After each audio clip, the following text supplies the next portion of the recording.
ఈ రోజు మనం ఒక former Espada and one of my favourite characters in entire Bleach గురించి మాట్లాడుకోబోతున్నాం.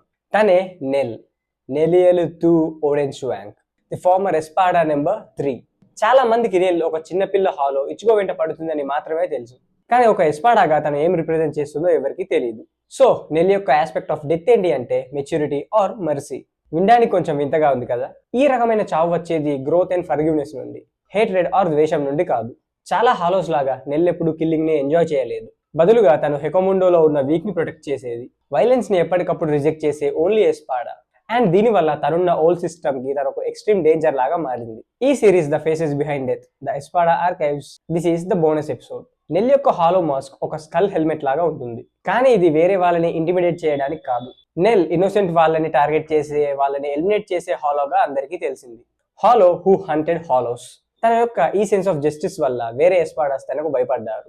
ఎస్పెషల్లీ నోయిటోరా మెర్సీని ఒక వీక్నెస్ లా చూసేవాళ్ళు, కానీ వీడు దీనికన్నా ఎక్కువ భయపడింది తన కైండ్నెస్ కి. ఇలా మెర్సీని చూస్ చేసుకునే తను వాడికన్నా స్ట్రాంగ్ ఉండడం వాడికి నచ్చలేదు. తన రిజరెక్సియాన్ గమ్యూజా తన కాంబాట్ ప్రిసిషన్ ని అండ్ స్పిరిచువల్ కంట్రోల్ ని ఇంక్రీజ్ చేసింది, ఇన్స్టెడ్ ఆఫ్ రిలయింగ్ ఆన్ రా డిస్ట్రక్షన్ లైక్ అదర్స్. నెల్ ఇంటెలిజెన్స్ తో, టెక్నిక్ తో అండ్ డిసిప్లిన్ తో ఫైట్ చేస్తుంది. ఇలాంటివి హాలోస్ లో చాలా రేర్ ట్రేట్సే. నెల్ డెత్ ని వైలెన్స్ ద్వారా రిప్రజెంట్ చేయదు. తను డెత్ ఆఫ్ హేట్రెడ్ ని, డెత్ ఆఫ్ బ్లైండ్ రేజ్ ని and death of hollow instinct నే రిప్రజెంట్ చేస్తుంది.